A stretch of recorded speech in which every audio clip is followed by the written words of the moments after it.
नमस्कार, good morning. कैसे हो? हैं? चलो ठीक है फिर। क्या पढ़ रहे थे? साइंस की विधियां। ओके,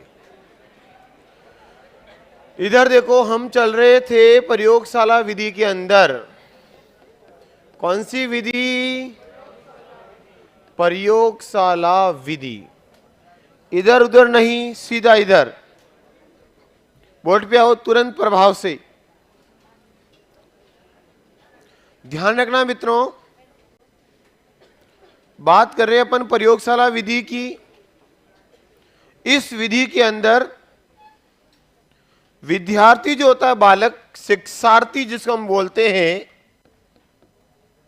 शिक्षार्थी स्वयं प्रयोग करता है और व्यक्तिगत रूप से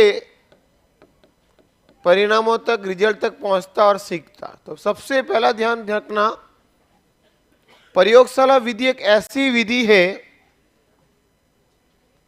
जिसमें, याद रखना बेटा,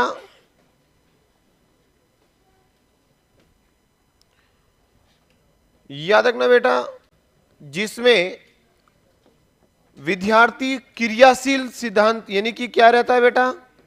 तो एक तो इसमें कौन से सिद्धांत का प्रयोग होगा?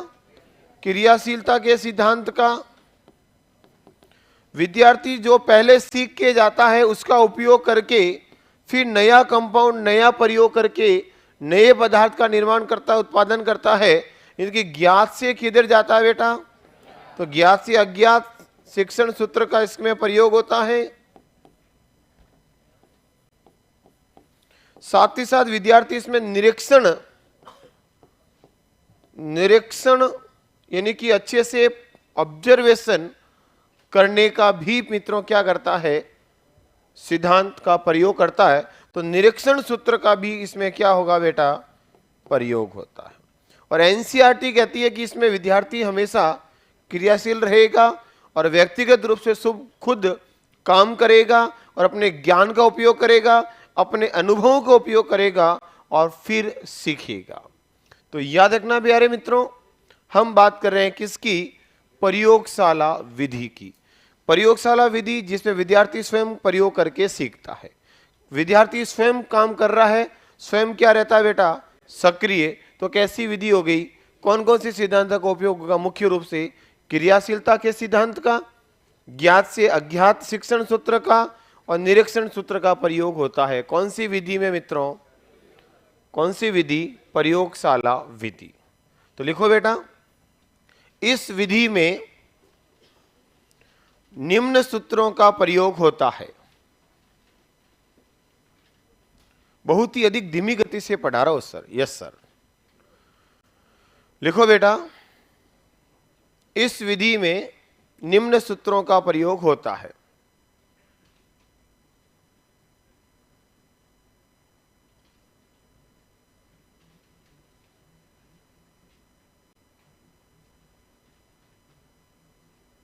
देखते, अभी मैं इसको सही करवा दूंगा अगर दिया है तो।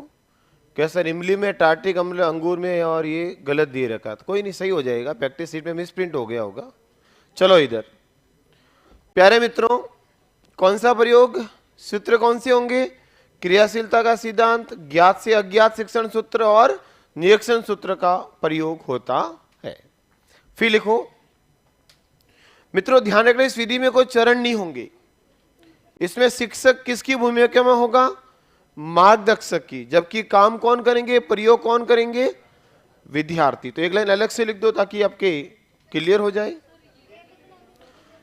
आप तो कह रहे हो बहुत धीमी गति से पढ़ा रहे हो, तो फिर मैंने कहा हो सकता है धीमी गति हो। चलो आगे, कोई नहीं, लिखो बेटा, सब एक जैसे नहीं होते। अब लिखो आराम से।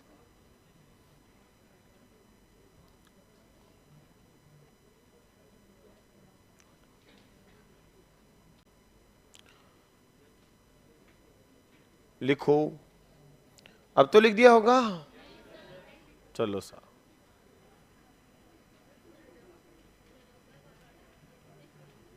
तो कौन कौन से शिक्षण सत्र मुख्य रूप से होंगे? क्रियाशीलता, ज्ञात से अज्ञात और निरीक्षण। सर अन्वेषण विधि को खोज विधि कहते हैं, बिल्कुल लिखा है, बोला मैंने 2 से 3 बार। नेक्स्ट, अब तो बोल दूं कुछ।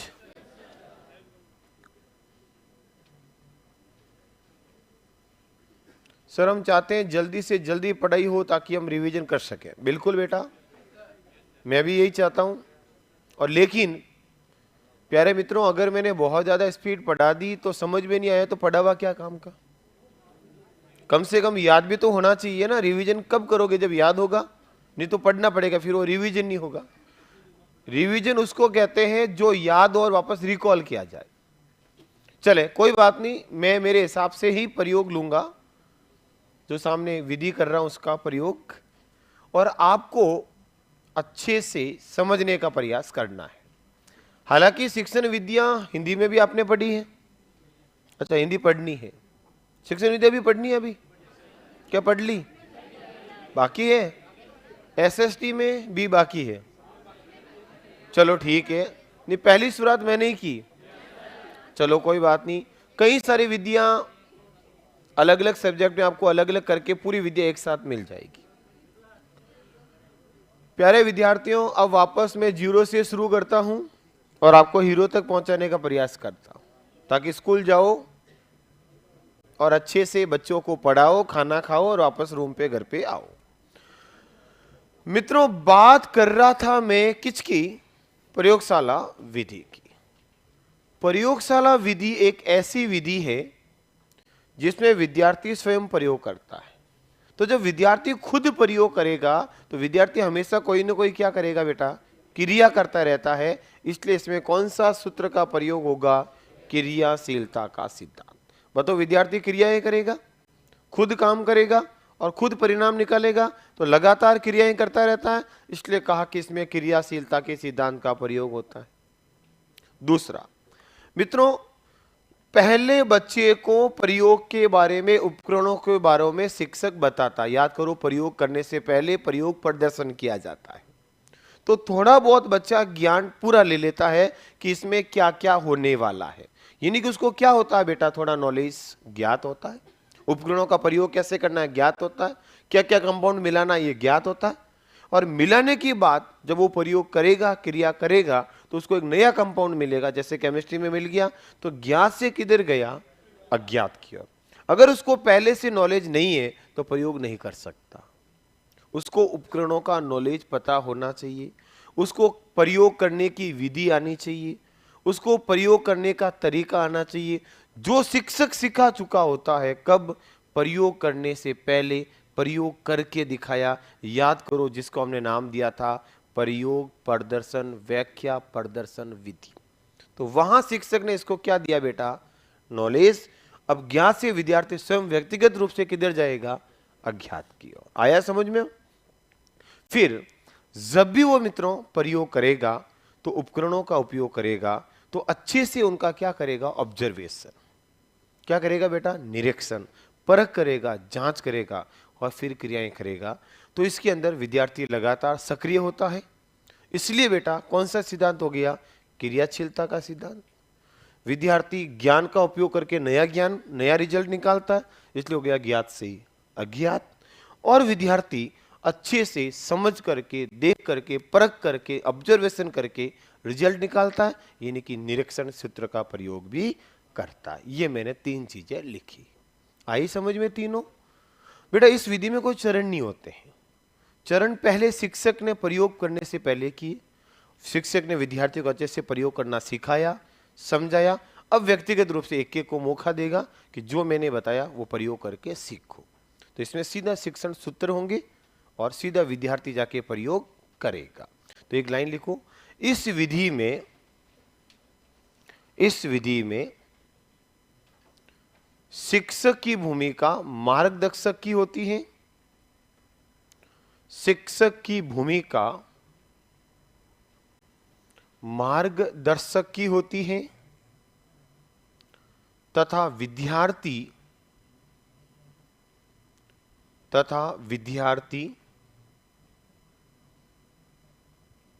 शिक्षक के निर्देशन में तथा विद्यार्थी शिक्षक के निर्देशन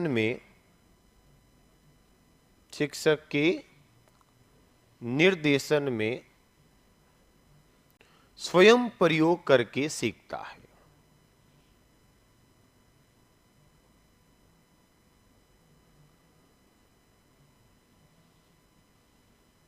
लिख दिया बेटा, स्वयं प्रयोग करके सीखता। तो कई विद्यार्थियों के मन में एक प्रश्न होता कि इसमें प्रयोग कौन करता, तो मैंने 3 जगह लिखा दिया कि कौन करता है, विद्यार्थी। शिक्षक क्या करता है बेटा?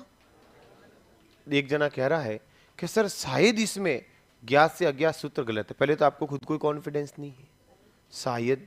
दूसरा, शायद आयद होता तो मैं इसको समझा ही नहीं पाता। मैंने सूत्र क्यों है उदाहरण देख करके समझा के फिर लिखा है। तो बेटा पहले नॉलेज तो होना पड़ेगा। और बताओ, प्रयोग जब भी करते हो तो पहले से पता है कि ऐसा आएगा? पहले सुना सुना हुआ होता है कि ये दोनों को मिला पर नीली गैस बनेगी, तो आपने मिलाया और जैसे ही देखा, अरे वाह, नीली ज्वाला उत्पन्न हुई। यानी कि आपके मन में क्या था, पहले से पता। और एकदम नीली ज्वाला ही तो अज्ञात हुआ नहीं हुआ, एक नया जो पहली बार आपने देखा। हाँ बिल्कुल सही है, पहले सुना सुना था, ये आज आ गया। तो ज्ञात से किधर जाएगा, अज्ञात। नेक्स्ट बढ़े आगे। आगे बढ़ते हैं प्यारे मित्रों, और लिखो इस विधि के गुण और दोष। बस, क्योंकि इसमें चरण तो होंगे नहीं, तो लिखो गुण। बेटा इसमें कोई जनक नहीं है, ये विधि सीधी प्रयोग में काम के आधार पर आई है। लिखो,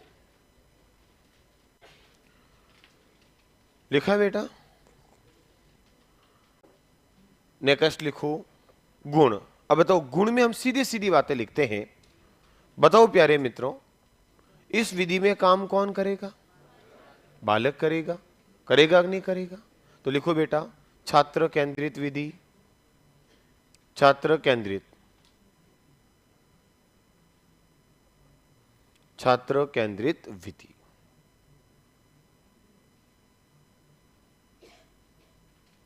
छात्र केंद्रित विधि। दूसरा लिखो बेटा,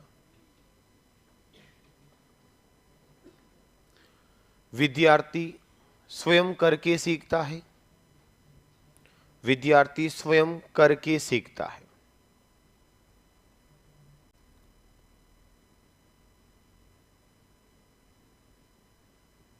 स्वयं करके सीखता है।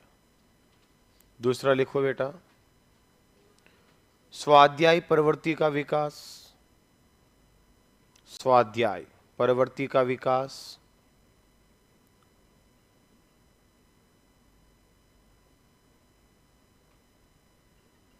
नेक्स्ट लिखो, प्राप्त ज्ञान स्थायी। प्राप्त ज्ञान स्थायी। प्राप्त ज्ञान स्थायी। नेक्स्ट लिखो बेटा, इसमें मनोवैज्ञानिक दृष्टिकोण का विकास। मनोवैज्ञानिक दृष्टिकोण का विकास। मनोवैज्ञानिक दृष्टिकोण का विकास। लिख दिया होगा, मनोवैज्ञानिक दृष्टिकोण का विकास। लिख दिया बेटा? लिखो, उच्च कक्षाओं में उपयोगी। उच्च कक्षाओं में उपयोगी। उच्च कक्षाओं में उपयोगी। बड़ी कक्षाओं के लिए उपयोगी होगी। और बेटा इसमें बच्चा नई चीज का क्या करता है? सृजन करता है, नई चीज बनाता है। तो लिखो बेटा, रचनात्मक प्रवृत्ति का विकास। रचनात्मक प्रवृत्ति का विकास।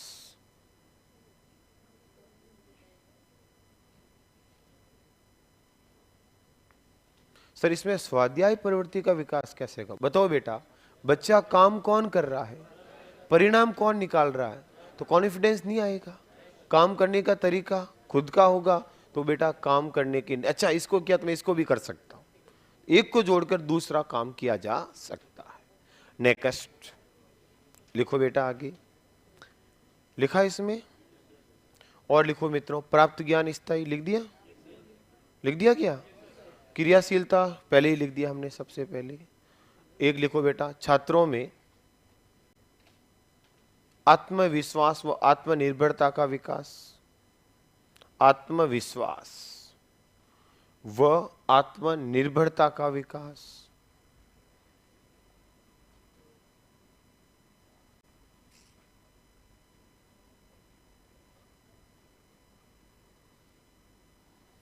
तो ये हो जाएगा बेटा इसके थोड़ी बहुत गुण। अब लिखो दोष। दोष, अगर हम इसके दोष की बात करें प्यारे मित्रों, तो सबसे पहला दोष होगा कि इसमें खर्चा बहुत ज्यादा होता। तो लिखो बेटा सर्वाधिक खर्चीली विधि, क्योंकि उपकरण बहुत ज्यादा लाने पड़ेंगे। सर्वाधिक खर्चीली विधि, सर्वाधिक खर्चीली विधि, सबसे ज्यादा खर्चा होता है मित्रों इस विधि में। दूसरा लिखो अनुभवी व दक्ष शिक्षक की आवश्यकता, जो अच्छे से प्रयोग करके बता सके पहले। अनुभवी व दक्ष शिक्षक की आवश्यकता। अनुभवी व दक्ष शिक्षक की आवश्यकता, जो बच्चों को क्या करे, प्रयोग के बारे में अच्छा मार्गदर्शक करे। और लिखो बेटा समय व श्रम बहुत ज्यादा लगेगा इसमें। समय व श्रम की अधिकता। समय व श्रम की अधिकता, समय भी ज्यादा होगा और श्रम भी ज्यादा होगी। देखो धीमी गति शिक्षण, शिक्षण बहुत धीमा चलता है। धीमी गति शिक्षण, धीमी गति शिक्षण। पाठ्यक्रम देरी से, लिखो बेटा पाठ्यक्रम में देरी। पाठ्यक्रम में क्या होगी प्यारे मित्रों, देरी होगी। और लिखो पाठ्यक्रम में देरी लिखा।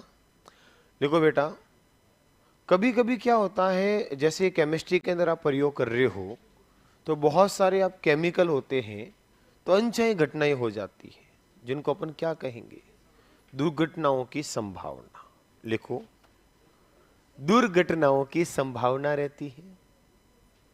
दुर्घटना, दुर्घटनाओं की संभावना।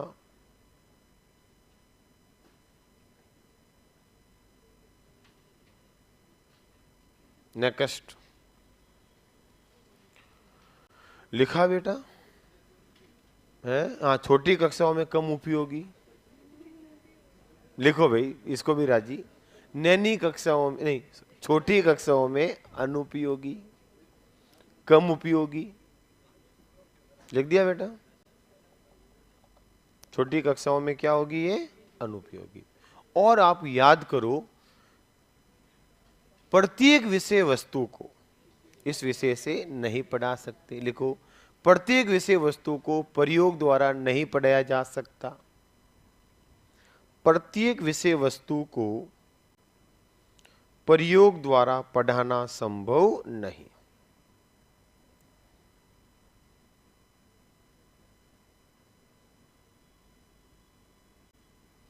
लिख दिया होगा, लिखा बेटा। हाँ क्या हो गया, चलो ठीक है, बहुत है। अब जितने भी लिखो वही होंगे। नेक्स्ट लिखो लास्ट, दल शिक्षण। दल शिक्षण, टोली शिक्षण, दल शिक्षण। कौन सा शिक्षण, दल शिक्षण,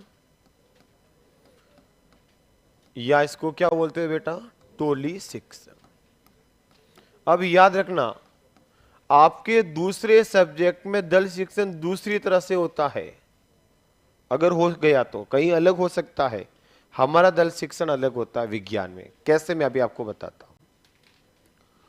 यह एक साइंस में नवाचार है मित्रों, सबसे पहले तो याद रखना, यानी कि नई विधि है, नवाचार है। क्या है बेटा ये विज्ञान के अंदर एक नवाचार का, समझ गए, नयाचार नहीं, नवाचार, यानी कि नया तरीका है, नई विधि है, नया माध्यम है। एक शिक्षण में क्या है बेटा? नवाचार है। देखो इधर ढंग से सुनना आप 2 मिनट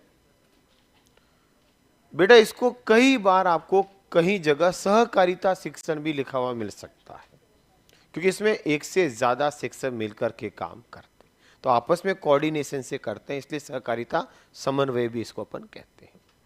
याद रखना मित्रों, इस विधि का उत्पन्न जो हुआ वो माना जाता है, आपको अच्छे से याद होगा, 1955 1955 में हार्वर्ड विश्वविद्यालय के अंदर। कौन सा विश्वविद्यालय बेटा?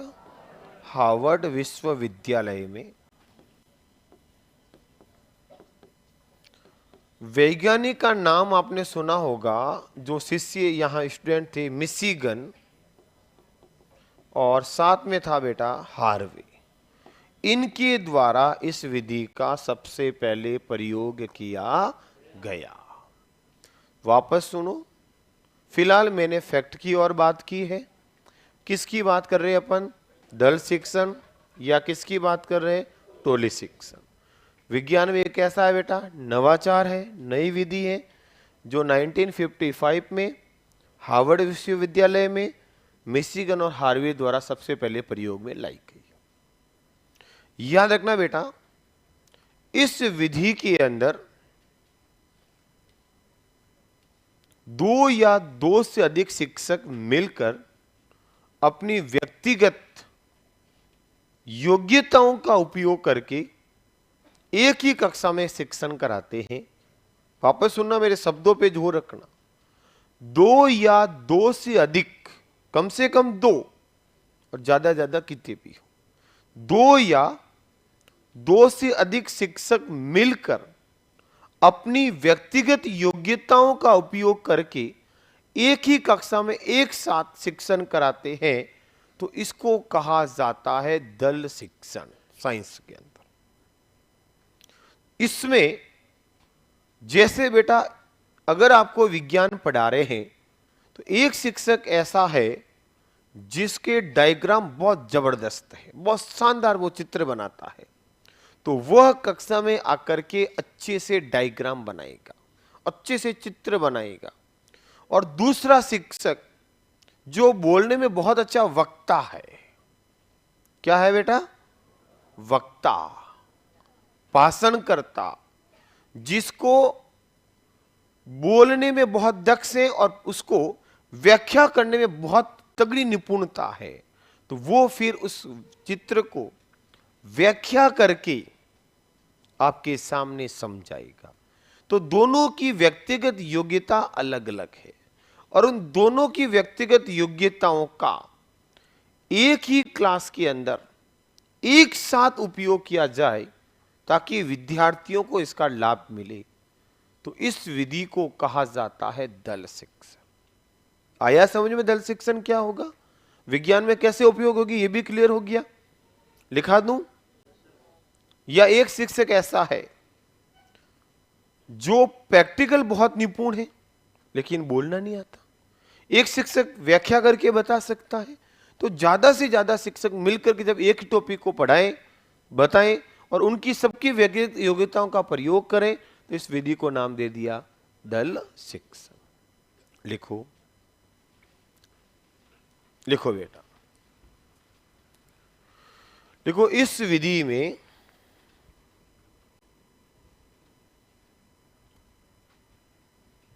इस विधि में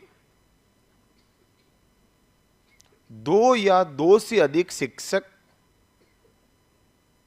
2 या 2 से अधिक शिक्षक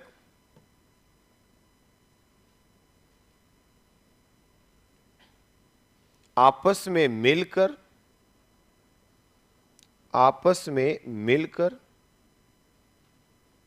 अपनी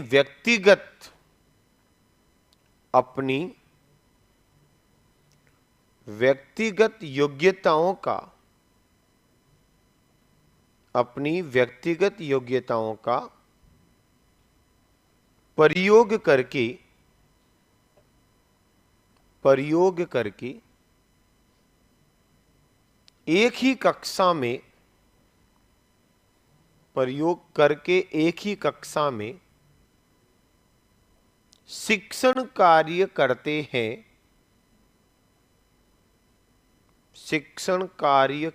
हैं तो इसे दल शिक्षण कहते हैं।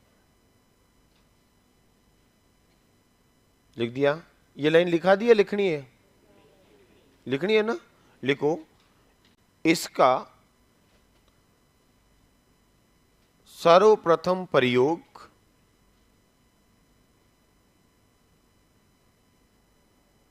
1955 हार्वर्ड विश्वविद्यालय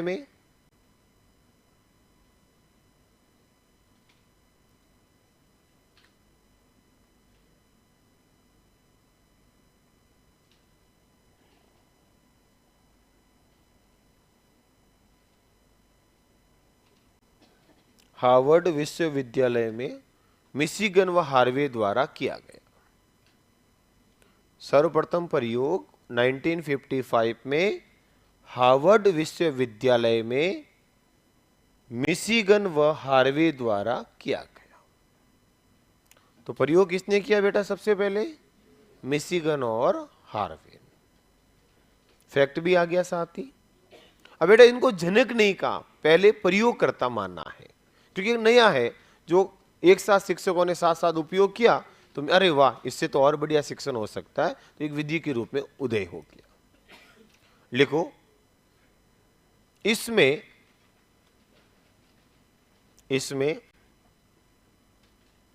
शिक्षण रोचक तथा विशेष बनता है। इसमें शिक्षण रोचक तथा विशेष बनता है तथा बच्चों के अंदर, विद्यार्थियों में तथा बच्चों के अंदर समन्वय, कोऑर्डिनेशन तथा बच्चों के अंदर समन्वय की भावना का विकास भी होता है। समन्वय की भावना का विकास भी होता है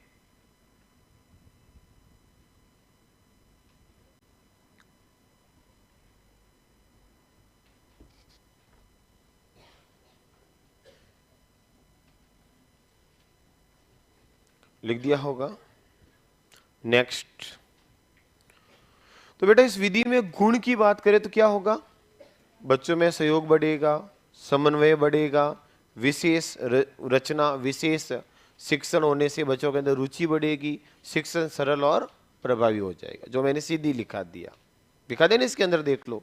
शिक्षण में रोचकता हो जाएगी, विशेष ज्ञान हो जाएगा, और बच्चों, दो शिक्षकों का आपस में जब कोऑर्डिनेशन देखेगा तो आपस में समन्वय का विकास भी होता है। तो एक लाइन और लिख दो, इसमें बच्चों में संतुलित सामाजिक विकास भी होता है। इसमें बच्चों में संतुलित सामाजिक विकास होता है। संतुलित सामाजिक विकास होता है। भाई दो शिक्षक साथ रहेंगे तो संतुलित विकास होगा, सामाजिक विकास। तो ये हो गए इसके साथ ही साथ मैंने गुण। इसमें 3 चरण होते हैं बेटा। कितने चरण होंगे? लिखो इसके चरण, स्टेप। कक्षा में आने से पहले सबसे पहले शिक्षकों को क्या करना पड़ेगा? बेटा योजना बनानी पड़ेगी ना। आप क्या करोगे, मैं क्या करूंगा, नहीं लड़ोगे ना क्लास में जाके। योजना का निर्माण करना पड़ेगा। लिखो पहला चरण, पहले आपको क्या बनानी है? प्लानिंग। देखो पहला चरण योजना का निर्माण, क्योंकि आपको क्या क्या करना है, कौन कितना बताएगा। योजना का निर्माण होगा बेटा इसमें। जैसे आप प्लानिंग करोगे क्लास में, योजना बनाओगे, अब उसकी क्या करोगे क्लास में जाकर के? प्रस्तुत, यानी कि व्यवस्था की जाएगी, या व्यवस्था सदुपयोग लिया जाता है। योजना, पहले प्लानिंग करो, अब उस प्लानिंग की कक्षा में जाके व्यवस्था करो, बताओ, और जैसे ही बता के निकलोगे, पढ़ा दोगे, तो उसका क्या हो जाएगा? मूल्यांकन, कि भाई बच्चों ने कितना सीखा, क्या प्रभाव रहा। तो ये 3 चरणों में इसको बांटा गया है।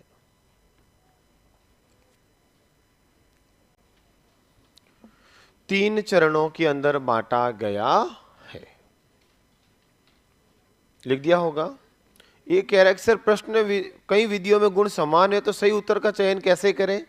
तो बेटा जब मनोवैज्ञानिक विधि पूछे तो सबके गुण एक पूछेगा, अमनोवैज्ञानिक पूछे तो एक पूछेगा।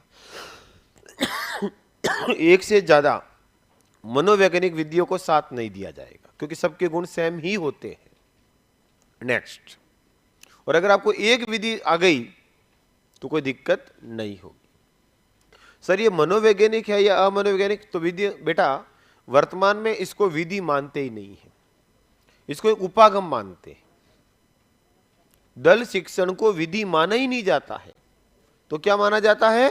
एक उपागम माना जाता। इसलिए मनोवैज्ञानिक अमनोवैज्ञानिक में इसको सम्मिलित नहीं करेंगे। ये तो एक प्रयास है, एक तरीका है जिससे शिक्षण को सरल और प्रभावी बनाया जा सके। तो एक लाइन लिख दो। देखो वर्तमान में इसे एक उपागम भी माना जाता है। वर्तमान में दल शिक्षण को एक उपागम भी माना जाता है। दल शिक्षण को एक उपागम माना जाता है।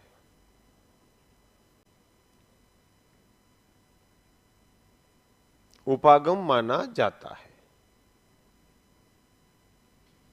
नेक्स्ट लिखो इसके दोष। गुण तो मैंने बातों बातों में लिखा दिए, दोष रह गए। सर एक स्कूल में तो एक सब्जेक्ट का टीचर है। बेटा तो हर जगह विधि उपयोग आए कोई जरूरी थोड़ी है। क्या है मैं तो ये बता रहा हूं, अगर विधि उपयोग करना है तो क्या करना है। नेक्स्ट लिखो बेटा इस विधि के गुण हो गए थे बातों में, दोष कमियां। बताओ बेटा सबसे बड़ी कमी क्या होगी? आर्थिक भार ज्यादा होगा। एक ही पीरियड में 2 शिक्षकों को पैसा देना पड़ेगा, जो कि बहुत मुश्किल लगता है स्कूल कॉलेजों के लिए। तो लिखो बेटा आर्थिक भार बढ़ेगा, पीरियड का खर्चा बढ़ जाएगा, आर्थिक भार बढ़ेगा, आर्थिक भार बढ़ेगा। दूसरा लिखो संपूर्ण पाठ्यक्रम संभव नहीं है। कुछ बिंदु पढ़ा सकते हो। संपूर्ण पाठ्यक्रम संभव नहीं है। क्या आप इस विधि से पूरा पाठ्यक्रम बच्चों को पढ़ा सकते हो? कभी नहीं। हर जगह डायग्राम में हर जगह व्याख्या थोड़ी होती है। अच्छा ये बताओ क्या एक ही विषय के 2 शिक्षक एक क्लास में जाए और वो तालमेल बिठा दिए? संभव तो है पर बहुत कम है। जैसे एक शिक्षक इधर उधर हुआ, वो बाहर खड़ा रहा, दूसरा छुट्टी हुई, इसको क्या आता है? डायग्राम ही तो बनाता है। भाई साहब समझे है किसने? आपको याद किसने कराया? केवल डायग्राम बनाने से पढ़ाई हो जाती है? दूसरा इनके मैं डायग्राम नहीं बनाता क्या समझा देता? उसको पता था कौन सी चीज कहां होती है? हैं? उसको पता ही नहीं, देख देख के तो बोल रहा था मेरे बनाया हुआ। होशियारी करता है। ये नहीं कि आपस में कोऑर्डिनेशन की क्या रहती है बेटा? कमी। तो लिखो इसमें शिक्षकों में समन्वय की कमी रहती है। इसमें शिक्षकों में समन्वय की क्या रहती है बेटा? कमी। झगड़े हो जाते हैं आपस में, तो ये इसकी बड़ी एक कमी रहती है। नेक्स्ट एक कमेंट बहुत आया, मैं अब बोल ही देता हूं। क्या सुविधा प्रदाता और मार्गदर्शक दोनों एक ही है या अलग अलग? तो बेटा दोनों एक ही होते हैं, लेकिन कई बार थोड़ा सा अलग अलग कह देते हैं। सुविधा प्रदाता जो बालकों को क्रिया करने के लिए वातावरण अनुकूलन उपलब्ध करवाता है, सुविधाएं उपलब्ध करवाता है, और मार्गदर्शक बच्चे को तरीके बताता है, उसके अंदर तौर तरीकों का, विधियों का प्रयोग करता है। तो दोनों में फर्क रहता है। नेक्स्ट, तो ये आर्थिक भार कैसे बढ़ेगा सर? अरे भाई साहब एक ही पीरियड में 2-2 शिक्षक आएंगे तो बढ़ेगा कि नहीं बढ़ेगा? भाई दो शिक्षकों को पैसा देने, एक ही डायग्राम बना के एक ही बता दे तो एक शिक्षक को पैसे देना पड़े। सेम समय एक ही कक्षा की बात कर रहे हैं। लिखा है बेटा। एक जना कह रहा है सर, जेसी पुरोहित के अनुसार उन्होंने कहा कि दल शिक्षण में दो या दो से अधिक शिक्षक मिलकर योजना बनाते हैं, उसको लागू करते हैं और उसका मूल्यांकन करते हैं। बिल्कुल लिख दो बेटा परिभाषा, ये साहब की लिखी दो, पुरोहित साहब की परिभाषा लिखो। जेसी पुरोहित के अनुसार, जेपी जेपी जेसी नहीं, हाँ दोष हो गए, अलग से एक डेफिनेशन लिखा दूं। जेपी लिखो बेटा, जेपी पुरोहित के अनुसार दल शिक्षण में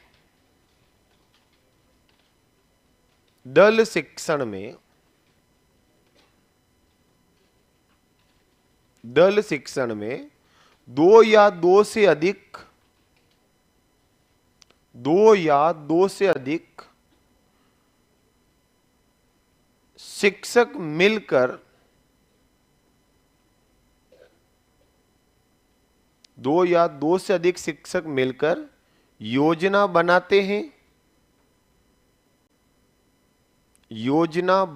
हैं, कॉमा लागू करते हैं तथा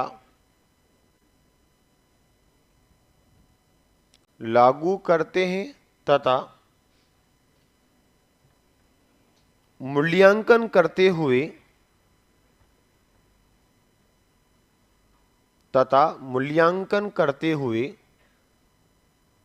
यह जानने का प्रयास करते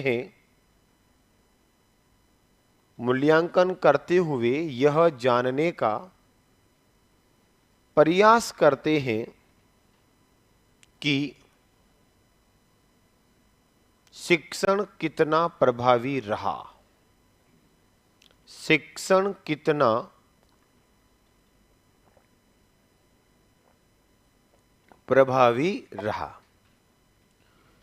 एक परिभाषा थी जो कई बार सीधी दे दे, तो मैंने सीधा ही लिखा दिया।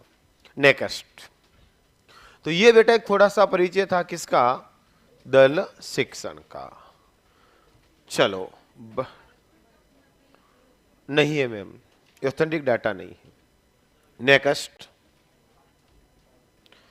ये हो गए बेटा शिक्षण विधियां। अब लिखो विज्ञान शिक्षण के उपागम। क्या पढ़ेंगे बेटा, विज्ञान शिक्षण के उपागम।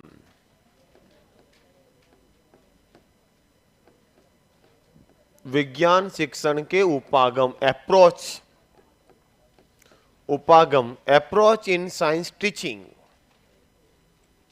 विज्ञान शिक्षण के उपागम, नया हेडिंग लगाओ, अप्रोच, उपागम।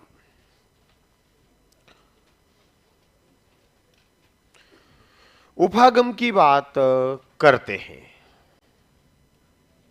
लिखा बेटा, लिखें उपागम। याद रखना बेटा, इधर अब लिखना नहीं, पहले समझना। सबसे पहले मन में एक ही बात आती है कि सर उपागम क्या होते हैं। उपागम किसे कहते हैं? उपागम लिखे बेटा, है? हाँ समझा रहा हूं बेटा। उपागम किसको कहते हैं? तो याद रखना, शिक्षण प्रक्रिया में, किसमें मित्रों? शिक्षण प्रक्रिया में सुधार लाने के लिए, शिक्षण प्रक्रिया में सुधार लाने के लिए तथा उद्देश्य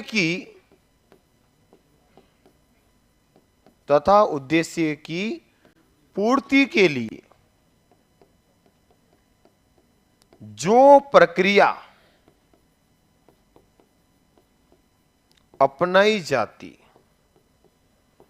उसे हमेशा कहते हैं मित्रों उपागम। जैसे हमने कहा दल शिक्षण में क्या किया हम लोगों ने, क्या किया बेटा? दो या दो से अधिक शिक्षक शिक्षण में प्रक्रिया में सुधार लाने का तो प्रयास किया और अच्छे से उद्देश्य पूरा करने का तो प्रयास किया, इसलिए मैंने कहा एक तरह का उपागम। तो याद रखना बेटा, शिक्षण प्रक्रिया में सुधार लाने के लिए कक्षा कक्ष में शिक्षण को और सरल और प्रभावी बनाने के लिए, ताकि उद्देश्यों की पूर्ति आसानी से हो जाए, जो भी नई, जो भी तरीके, जो भी प्रक्रियाएं अपनाई जाती है, जो भी क्रियाएं की जाती है, उन क्रियाओं को ही अपन उपागम कहते हैं। क्या कहते हैं बेटा? उसको उपागम कहते हैं। आया समझ में? तो सबसे पहले तो उपागम है क्या? शिक्षण प्रक्रिया को सुधार करने के लिए और ज्यादा प्रभावी बनाने के लिए और सरल बनाने के लिए जो भी कक्षा में आप एक्स्ट्रा एफर्ट लगा के क्रियाएं करोगे, प्रक्रियाएं अपनाओगे, ताकि उद्देश्य की पूर्ति आसानी से हो जाए, इसी को कहा जाता है उपागम। तो उपागम रटने की बिल्कुल जरूरत नहीं। उपागम क्या है ये शब्द क्लियर हो गया ना? ऐसे आगम, ऐसे तरीके आने चाहिए जिससे क्या हो जाए, शिक्षण प्रक्रिया सरल, क्या हो जाए बेटा, प्रभावी, ताकि उद्देश्य की पूर्ति क्या हो जाए, आसानी से। उसी को क्या कहते हैं, उपागम। क्लियर?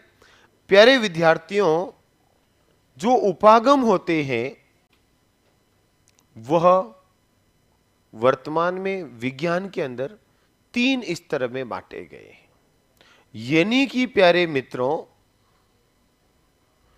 इसमें शिक्षक विषय वस्तु के द्वारा विद्यार्थी को विचारहीन अवस्था से, कौन सी अवस्था बेटा, विचारहीन अवस्था से विचार पूर्ण अवस्था तक पहुंचाने में 3 चरण का प्रयोग करता है। कितने स्टेप का प्रयोग करेगा? 3 चरणों का प्रयोग करता है। याद करो, शुरुआती अवस्था में जो विद्यार्थी होता है उसकी विचारहीन अवस्था होती कि नहीं होती? प्राथमिक लेवल पर उसमें विचारों का क्रम शून्य होता है, उसके विचार अव्यवस्थित होते हैं, यानी कि चिंतनहीन अवस्था है। उस अवस्था से हम बच्चे को लास्ट में लाकर छोड़ते हैं, कहां तक मित्रों? विचार पूर्ण चिंतन स्तर तक लाकर छोड़ेंगे। तो कितने स्तरों का प्रयोग हुआ? 3 स्तर। कौन कौन से होते हैं इसमें 3 स्तर? पढ़े हुए होंगे ना आपके इसके अंदर बेटा। 3 इसमें शिक्षण के स्तर होते हैं। पहला हम कहेंगे प्रथम स्तर, दूसरा कौन सा हो जाएगा? द्वितीय स्तर, कितना आराम से याद हुआ। और तीसरा तृतीय स्तर। कितने हो गए बेटा? 3। इसको हम कैसी अवस्था कह सकते हैं? विचारहीन अवस्था। कैसी अवस्था होगी? विचारहीन अवस्था। ये कैसी होगी बेटा? मध्य अवस्था होगी, जिसमें ना तो पूरा विचार होगा ना अधूरा होगा, थोड़े थोड़े विचार होंगे, थोड़े थोड़े नहीं होंगे। और यहां आकर के उसकी अवस्था कैसी हो जाएगी बेटा? विचार पूर्ण अवस्था होगी। प्रथम स्तर जो विचारहीन अवस्था बेटा, वो कहलाता है हर्बर्ट उपागम। कौन सा उपागम कहलाएगा? हर्बर्ट। जो मध्य द्वितीय स्तर है बेटा, वो होता है मॉरिसन उपागम। कौन सा उपागम होगा? मॉरिसन। और जो तृतीय स्तर होगा वो क्या होगा बेटा? हंट उपागम। अरे सही है, हंट उपागम होगा। पढ़े भी होंगे साइको के अंदर, फिर जरूरत नहीं है, खत्म।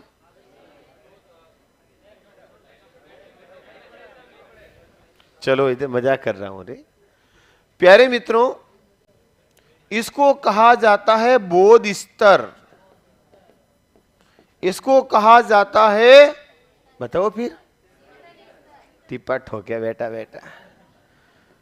ये कैसा स्तर होगा बेटा? स्मृति स्तर। ये कैसा होगा? बोध स्तर। भाई आपने कहा ना पढ़ा हुआ है, तो मैंने कहा देखते हैं, और ये हो जाएगा चिंतन स्तर। तो कितने होंगे प्यारे मित्रों? 3 उपागम। तो याद करो, इसमें शिक्षक विषय वस्तु का प्रयोग करके विद्यार्थी को विचारहीन अवस्था से कहां लाकर छोड़ेगा? विचारपूर्ण अवस्था में। तो कितने स्तरों का प्रयोग होगा? और याद रखना प्यारे मित्रों, द्वितीय सेकंड लेवल रिट 2021 प्रश्न था विज्ञान में, निम्न में से कौन सा विज्ञान का उपागम नहीं है? ऑप्शन था चिंतन स्तर, स्मृति स्तर, बोध स्तर और एक और कोई स्तर, तो वो नहीं हो गया। तो पुराने रिट इसी साल उपागम का प्रश्न पूछा हुआ है और विज्ञान शिक्षण विधियों में ही पूछा हुआ है। ठीक है, तो सीधे सीधे प्रश्न, सीधे सीधे स्तर। आया समझ में कुछ? वापस सुनो, बताओ मैं क्या पढ़ा रहा हूं? उपागम। सबसे पहले जैसे ही मैंने शब्द बोला उपागम, तो मन में आएगा उपागम क्या है? तो हम कहेंगे कि शिक्षण प्रक्रिया को सुधार करने के लिए, शिक्षण प्रक्रिया में और सरलता लाने के लिए हम कक्षा में जो भी नए काम करेंगे, क्रियाएं करेंगे, प्रक्रियाएं करेंगे, उन प्रक्रियाओं को ही क्या कहते हैं? उपागम। उपागम में क्या होता है? शिक्षक विद्यार्थी को विषय वस्तु के द्वारा विचारहीन अवस्था से विचारपूर्ण अवस्था तक लाने में 3 स्तरों का प्रयोग करता है। याद है? याद हुआ कुछ? कितने स्तर हुए? कौन कौन सा? स्मृति स्तर, बोध स्तर, चिंतन स्तर, या क्या बोलेंगे इसको? प्रथम, द्वितीय, तृतीय। विचारहीन अवस्था, विचार पूर्ण अवस्था, सही है, मध्य अवस्था और विचार पूर्ण अवस्था। हर्बर्ट उपागम, मॉरिसन उपागम या हंट उपागम। याद हुआ थोड़ा बहुत? एक एक को पढ़ाता हूं, तो पहले थोड़ा परिचय लिखते, फिर एक एक उपागम को थोड़ा थोड़ा पढ़ते हैं। चलो पहले लिखो परिभाषा। उपागम अप्रोच, लिखो उपागम अप्रोच, लिख दोगे देख के? लिखो।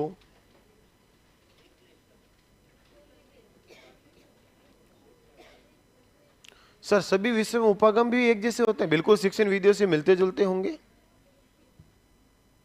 लिखो, शिक्षण प्रक्रिया में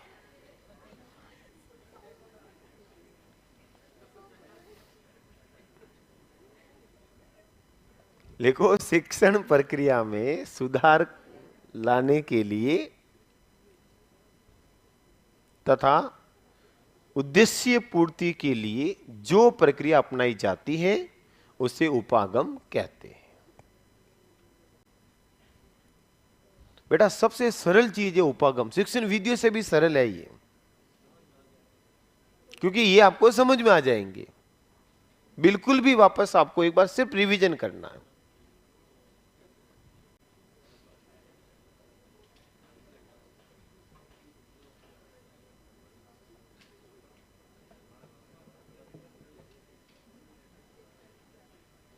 लिखा?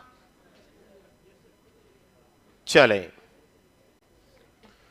तो उपागम क्या है? शब्द का अर्थ समझ में आ गया ना? एक क्रिया, प्रक्रिया, काम, जिसे शिक्षण को क्या करते हो? सुधार करते हो, अच्छा बनाते हो, प्रभावी बनाते हो, जिससे उद्देश्य की क्या हो जाएगी बेटा? पूर्ति। नेक्स्ट लिखो बेटा।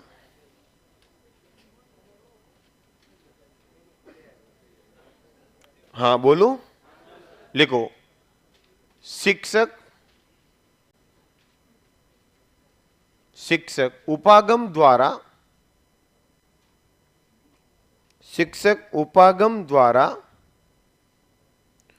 विषय वस्तु की सहायता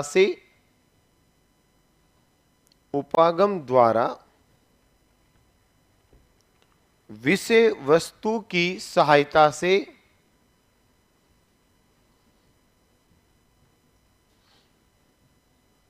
विषय वस्तु की सहायता से विद्यार्थियों को विचारहीन अवस्था से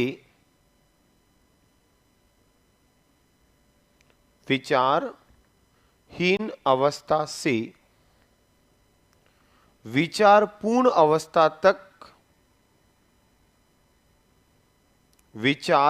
अवस्था तक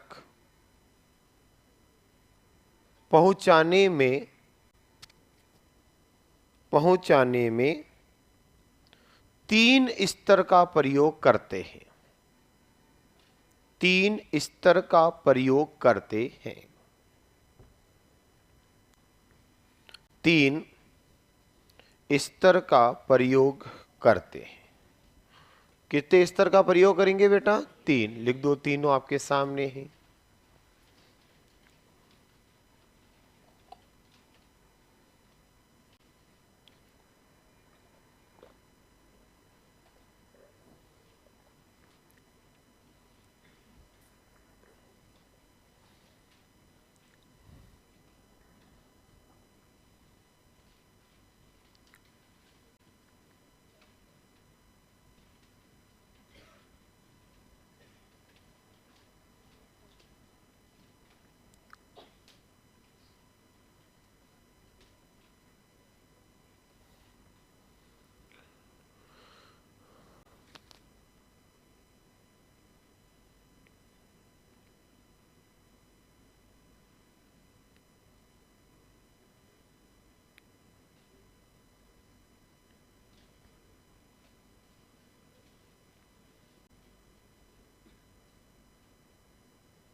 और बेटा मैंने इनको इस तरह से पढ़ाया है कि अगर आप 2 घंटे भी ढंग से घर पे बैठ के पढ़ोगे तो पूरी शिक्षण विद्या रिवीजन हो जाएगी। और 3 से 4 बार अगर 2-2 घंटे पढ़ोगे तो लास्ट में 15-20 मिनट में पूरा रिवीजन हो जाएगा। इसी तरह से पढ़ाने का प्रयास कर रहा हूं ताकि आपकी समय की बचत हो और एक्स्ट्रा भी पढ़ना चाहो तो पढ़ सकते हो। याद रखना, पहला काम करना है, नोट्स क्लास की अच्छे से पढ़ लिए, याद हो गए, 2 से 4 बार रिवाइज हो गए तो एक्स्ट्रा पढ़ना है।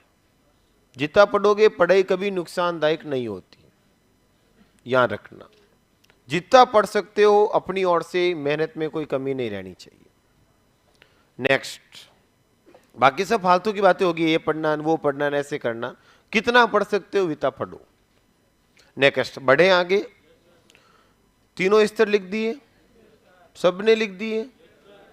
चलो तो फिर रुको, तीनों को मैं समझाता हूं। सबसे पहले मैं बात करता हूं हर्बर्ट उपागम की। किसकी बात करूंगा बेटा?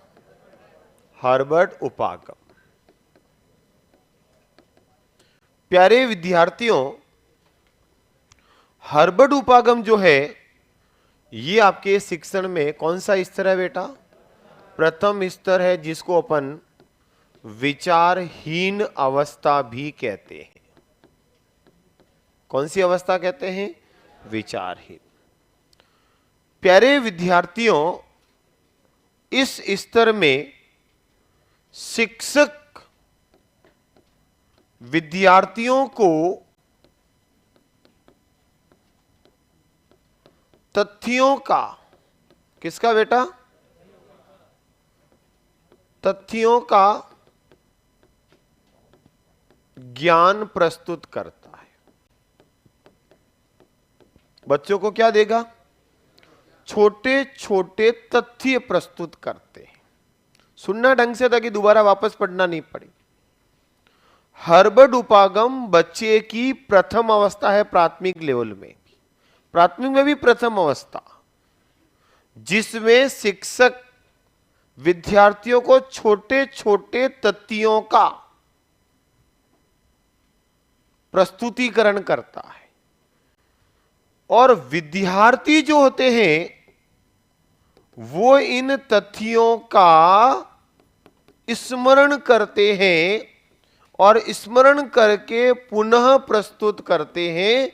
इस कारण इसे स्मृति स्तर नाम दिया। जैसे सबसे छोटे लेवल पर बच्चे को आप सबसे पहले बताओगे ए, बी, फिर आता सी, 1, 2, यानी कि सबसे पहले आपने किया क्या? केवल तथ्य बताए, केवल फैक्ट बताए, और बच्चा उन तथ्यों को क्या करेगा? याद करेगा, स्मरण करेगा और फिर वापस प्रस्तुत करेगा। इस स्तर में बच्चे को रटने की प्रवृत्ति का क्या दिया जाएगा बेटा? बढ़ावा दिया जाता है। याद कर, 1, 2, 3, 4, नहीं आया याद कर, होता कि नहीं होता है? इस लेवल में बच्चे को, प्यारे विद्यार्थियों, केवल तथ्यों का ज्ञान दिया जाता है और बच्चा उन तथ्यों को स्मृति करता है, स्मरण करता है, याद करता है और बोलता है, और मास्टर रटने पर बल देता है। अ से अनार, ई से इमली, ई से बोल, ई से होता कि नहीं होता है? अरे डराते हो? नहीं डराते हो तो रटाते तो हो। 6 बातों की एक बात याद कराते हो, स्मरण कराते हो, बस ये मैं कहना चाहता हूं। इस स्तर में शिक्षक पूर्ण रूप से सक्रिय होता और मुख्य भूमिका में होता, और बालक की स्थिति बेटा इसमें कैसी होती है? गौण होती है। कैसी होगी बेटा? गौण होता है। शिक्षक ही सर्वे सर्वा है, बच्चा तो बेचारा दुब का समा। ए फॉर एप्पल होता हाँ सर, इस पे ये होता यस सर, नहीं होता नहीं होता सर। सर्वे सर्वा कौन?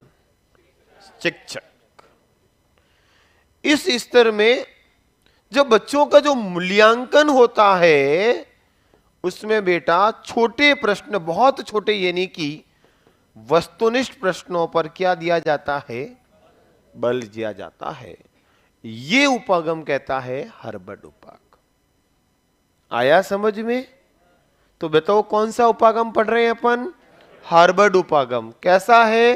प्रथम स्तर, विचारहीन अवस्था, या इसको हमने क्या नाम दिया था बेटा? स्मृति स्तर। इस स्तर में शिक्षक क्या करेगा? विद्यार्थियों को तथ्यों का ज्ञान देगा, और विद्यार्थी क्या करेगा? तथ्यों को स्मरण करके पुनः प्रस्तुत करेगा। कौन सी प्रवृत्ति पर बल दोगे?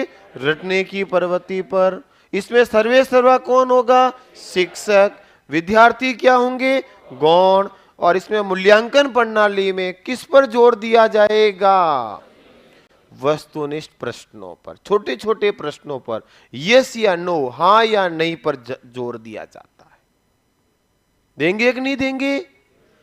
अरे कुछ समझ में आया और वापस गया तो कौन सा स्तर हुआ? प्रथम स्तर, जिसको क्या नाम दिया है मित्रों? हर्बर्ट उपागम। कोई तकलीफ?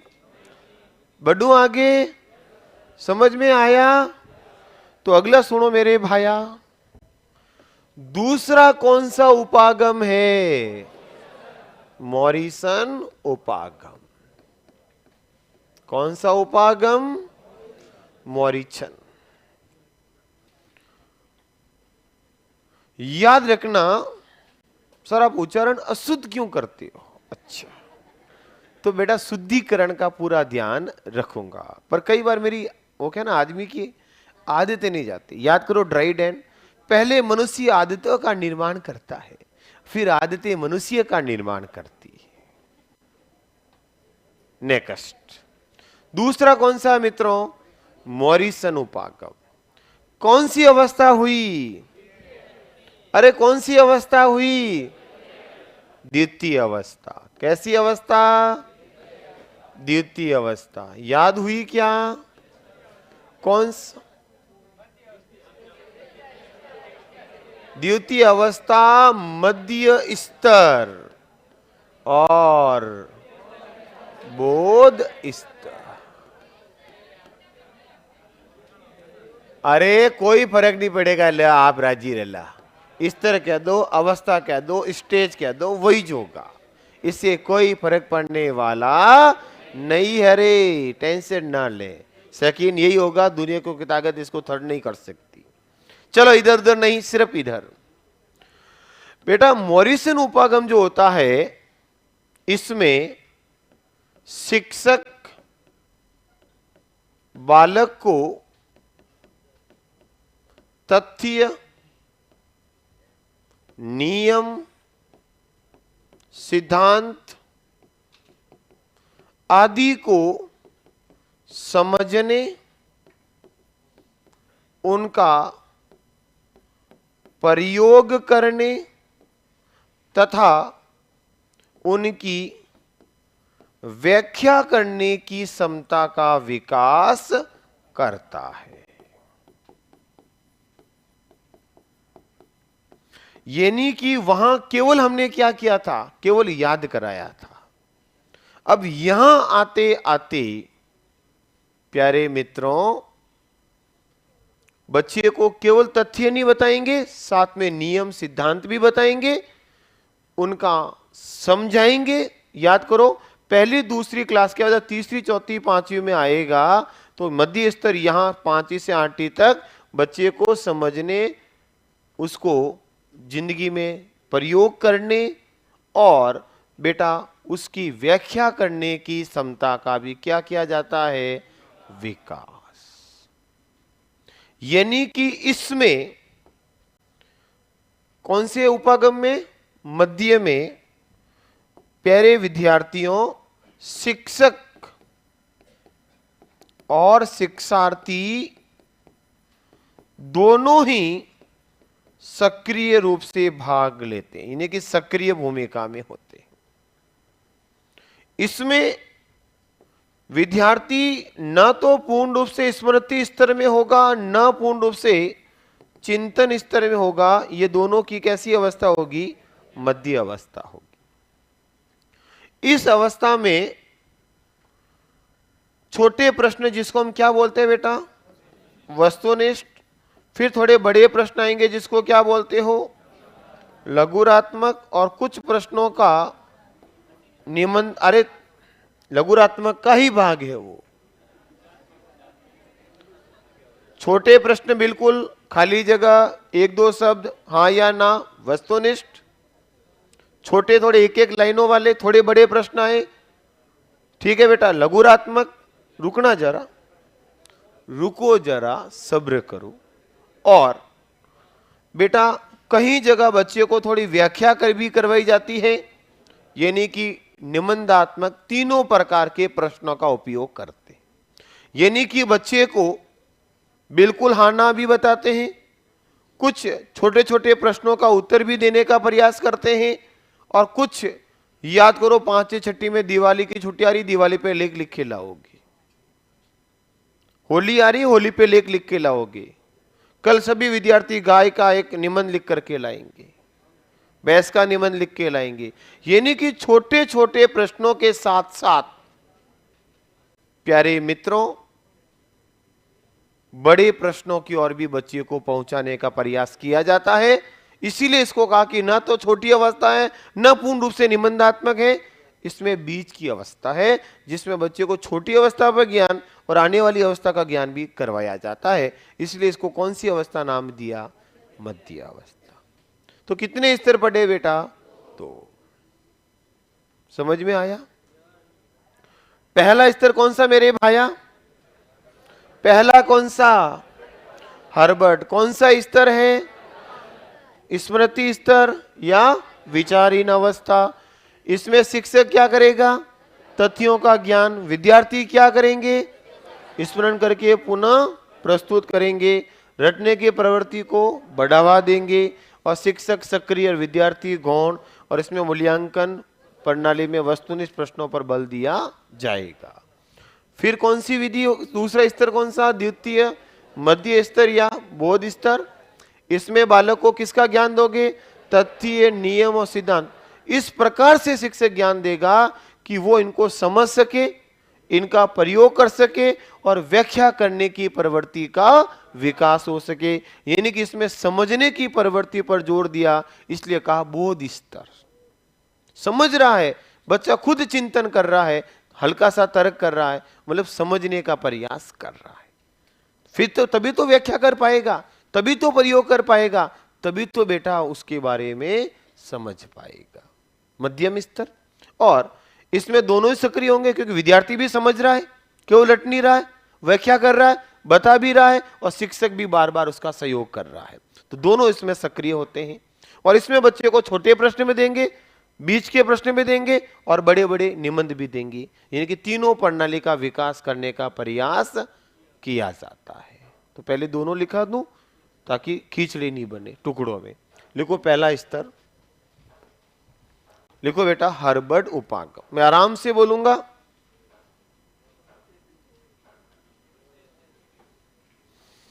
लिखो बेटा हर्बर्ट उपागम। लिखो इसमें, इसे प्रथम स्तर, कौमा स्मृति स्तर या विचारहीन अवस्था कहते हैं। पहले तीनों नाम लिख दो।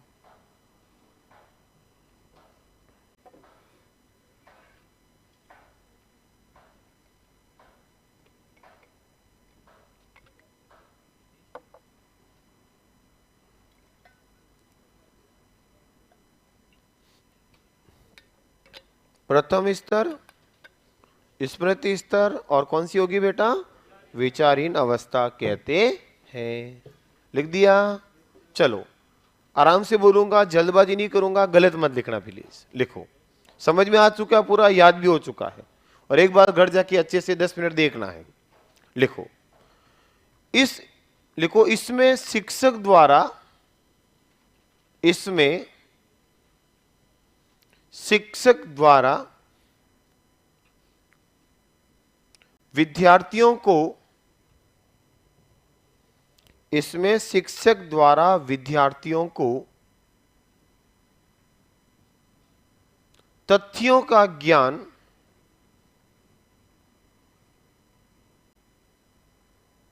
तथ्यों का ज्ञान दिया जाता है,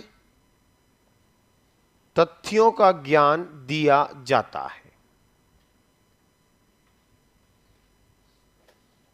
तथा विद्यार्थियों द्वारा, तथा विद्यार्थियों द्वारा तथ्यों का स्मरण करके, तथ्यों का स्मरण करके उनका पुनः, स्मरण करके उनका पुनः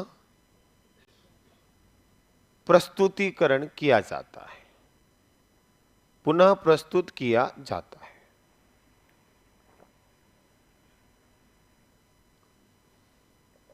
पुनः प्रस्तुत किया जाता है। इसमें रटने की प्रवृत्ति को बढ़ावा दिया जाता है। इसमें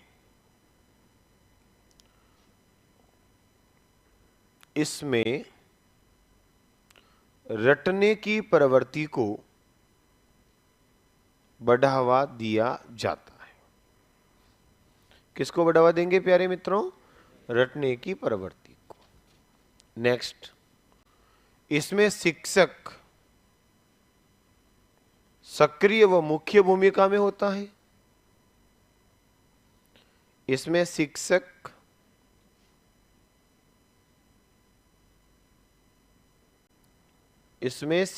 सक्रिय व मुख्य भूमिका में होता है तथा बालक गौण रूप में होता है, तथा बालक गौण रूप में होता है। फिर लिखो, इसमें मूल्यांकन प्रणाली में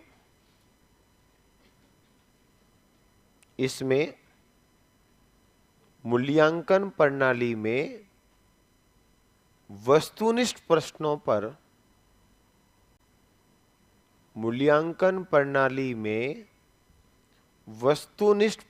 पर बल दिया जाता है। वस्तुनिष्ठ प्रश्नों पर बल दिया जाता है। ये हो गया बेटा पहला उपागम। बहुत सिंपल और बहुत सरल वे में मैंने आपको बता दिया, और क्या होता है ये मैंने अच्छे से क्लियर कर दिया। और अब आपको एक बार रिवाइज तो करना पड़ेगा। नेक्स्ट, तो बेटा हो गया ना क्लियर। केवल तथ्य बताएंगे, विद्यार्थी उनको याद करेंगे, वापस बताएंगे और आगे बढ़ेंगे। लिखो, मॉरिसन उपागम। मॉरिसन उपागम द्वितीय स्तर, मध्य स्तर और बोध स्तर भी कहते हैं। मध्य अवस्था कह दो बेटा, बीच की अवस्था हो जाएगी, और बोध स्तर बीच की अवस्था है ना, स्टेज जिसमें पूरा ना तो विचारहीन है ना विचारपूर्ण है, मध्य अवस्था। लिख दो, द्वितीय स्तर, मध्य अवस्था और बोध स्तर।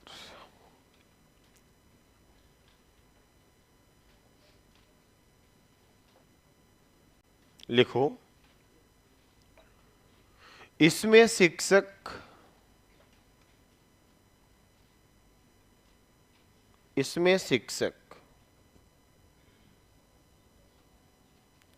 शिक्षण कार्य को,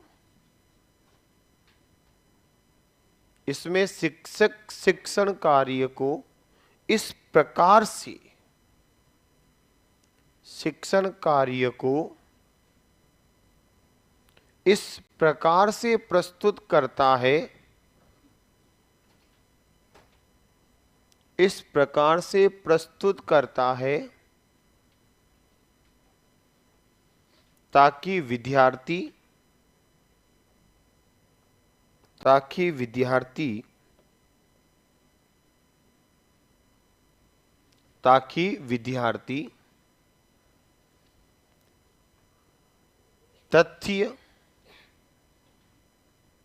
तथ्य कॉमा नियम, तथ्य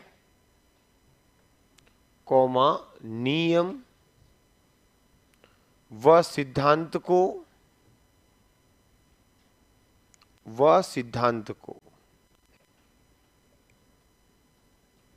समझ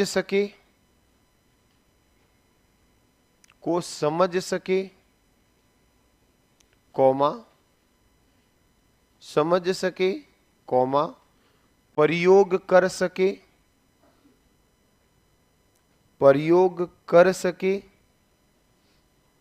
तथा साथ ही साथ उनमें व्याख्या करने की क्षमता, साथ ही साथ उनमें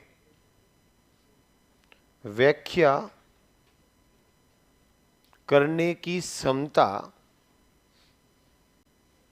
का विकास हो सके, व्याख्या करने की क्षमता का विकास हो सके।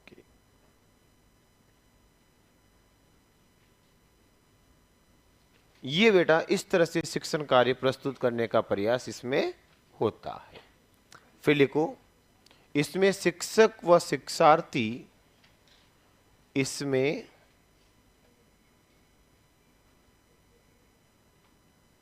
शिक्षक व शिक्षार्थी दोनों, इसमें शिक्षक व शिक्षार्थी दोनों सक्रिय रूप से भाग लेते हैं। इसमें शिक्षक व शिक्षार्थी दोनों सक्रिय रूप से भाग लेते हैं।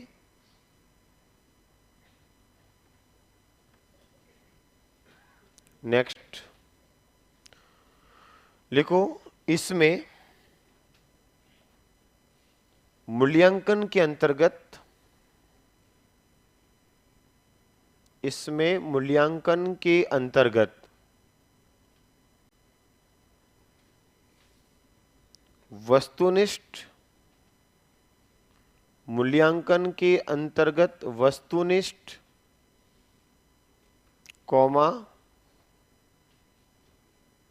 लघुरात्मक, वस्तुनिष्ठ क्या हुआ, उससे मेरे को कोई फर्क नहीं पड़ता है, लघुतरात्मक, हाँ लघु उत्तर, लघुतरात्मक, बस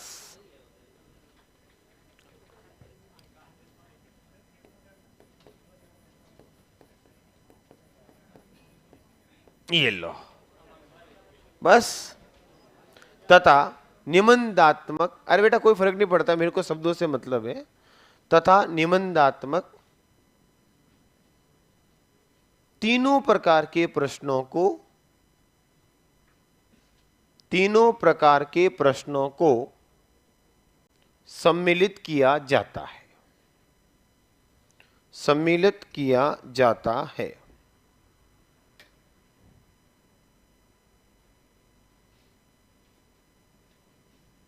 बस ठीक है।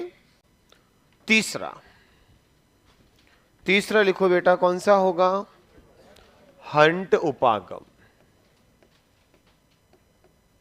हंट उपागम। इधर प्यारे विद्यार्थियों, जो हंट उपागम है, ये कौन सी अवस्था हो जाएगी, है बेटा, विचार पूर्ण अवस्था होगी कि नहीं होगी मित्रों। यानी कि इसको हम कह सकते हैं, कौन सा स्तर है ये, तृतीय स्तर, या हम इसको क्या कह सकते हैं, चिंतन स्तर भी इसको अपन कहते हैं। मित्रों, इसमें शिक्षण का जो मुख्य केंद्र है वो प्यारे मित्रों समस्या होती है। क्या होती है, बच्चे को क्या दिए, बार बार समस्याएं दी जाए। शिक्षण का मुख्य केंद्र समस्या होता है, ताकि बच्चा समस्या को समाधान करके अपने अंदर नया उत्पन्न करना, यानी कि सृजनात्मक चिंतन का विकास कर सके। इसमें बोध स्तर, कौन सा स्तर था पहला, स्मृति स्तर, और साथ में कौन था बेटा, बोध स्तर, दोनों को ही क्या किया जाता है, सम्मिलित। और मित्रों, इसकी सफलता इन दोनों की सफलता पर निर्भर करती है। बच्चे को जितना ज्यादा याद होगा, जितनी ज्यादा समझ होगी, उतनी ज्यादा चिंतन और तर्क करने की क्षमता विकसित होगी। यानी कि इसकी सफलता इन दोनों की सफलता पर निर्भर करती है। इसमें शिक्षक बच्चों के सामने समस्या ही समस्या रखता है, मेन केंद्र समस्या रहता है, और बच्चों को तर्क चिंतन करके समस्या समाधान करने की क्षमता। इसलिए देखो, सब जो भी समस्या थी उस स्तर पर उपयोगी। जिस भी हमने शिक्षा मनोविज्ञान के अंदर शिक्षण विधियों में जो मनोवैज्ञानिक विधि पढ़ी, सब में लिखा उच्च कक्षा में उपयोगी, क्योंकि वहीं हम बच्चों को किसका मेन केंद्र रखा मित्रों, किसका मेन केंद्र रखा, समस्याओं का। याद करो सर, स्मृति और बोध में क्या अंतर है बेटा, किसी भी चीज को सीधा याद करना कहलाता है स्मृति, और समझना कहलाता है बोध। अवबोध एक ही बात है। नेक्स्ट मित्रों, इसमें पूर्ण रूप से सक्रिय कौन होगा? छात्र। और शिक्षक बार बार समस्या देके किसका काम करेगा? मार्गदर्शक का काम करेगा। ये कहलाएगा बेटा कौन सा उपागम? हंट उपागम। बहुत सिंपल है। और इसमें मित्रों कौन सी प्रणाली पर जोर दिया जाएगा? निबंधात्मक प्रश्नों पर क्या दिया जाएगा? बल। पहले छोटे, मध्य में तीनों हल्का, और यहां निबंधात्मक। याद करो पहले जब बीएससी बीएड के एग्जाम होते थे 5 प्रश्न आते थे और कहते थे इनकी व्याख्या कर दो। कोई 5 10 देते थे, कोई 5 कर लो। निबंधात्मक प्रणाली। तो लिखो मित्रों तीसरा उपागम कौन सा है? हंट उपागम। लिखो हंट उपागम, या लिखो बेटा विचारपूर्ण अवस्था, तृतीय स्तर और चिंतन स्तर। तीनों शब्द लिखो।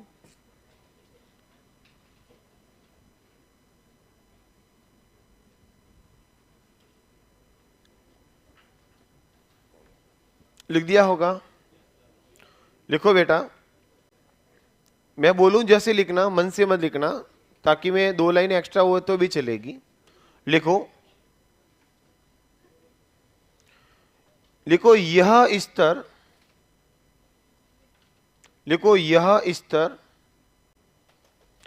स्मृति स्तर व बोध स्तर के, या लिखो इसमें, यह स्तर में लिखो, इसमें थोड़ा सही करो, इसमें स्मृति स्तर व बोध स्तर, इसमें स्मृति स्तर व बोध स्तर दोनों सम्मिलित होते हैं। इसमें स्मृति स्तर व बोध स्तर दोनों सम्मिलित होते हैं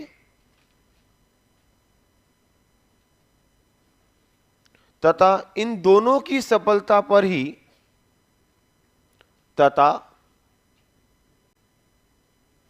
इन दोनों की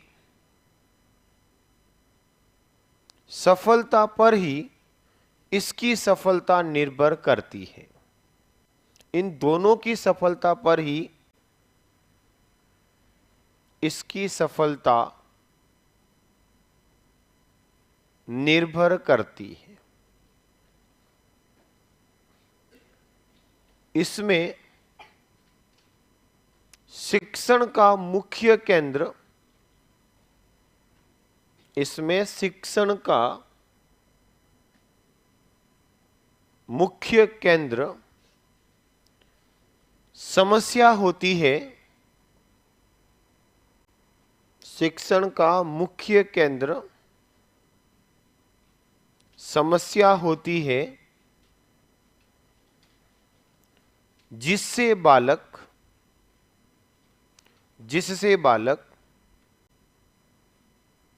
सृजनात्मक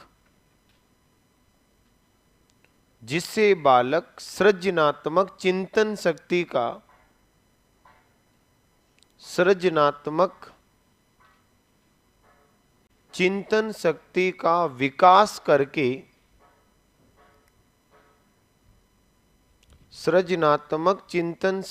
का विकास करके भावी जीवन में समस्याओं को हल कर सके।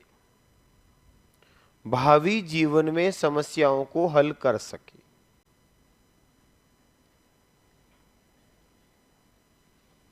फिर लिखो, इसमें छात्र सक्रिय रहता है।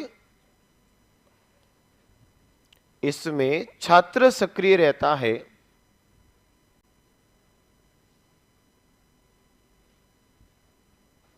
तथा शिक्षक मार्गदर्शक की भूमिका में होता है। तथा शिक्षक मार्गदर्शक की भूमिका में होता है।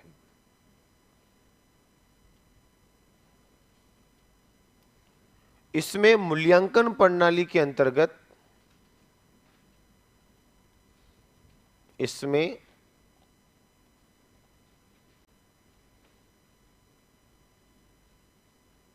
मूल्यांकन प्रणाली के अंतर्गत निबंधात्मक प्रश्नों पर बल दिया जाता है। निबंधात्मक प्रश्नों पर बल दिया जाता है।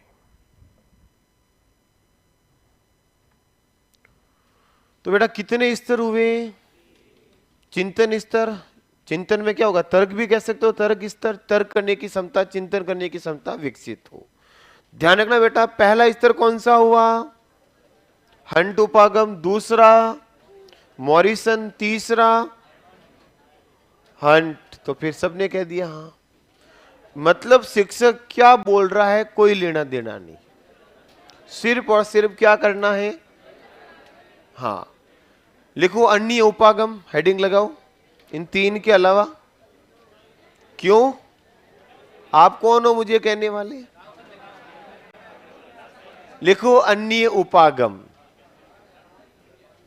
लिखो हुक्म अन्य उपागम, और इसको पढ़ते हैं कल। ओके।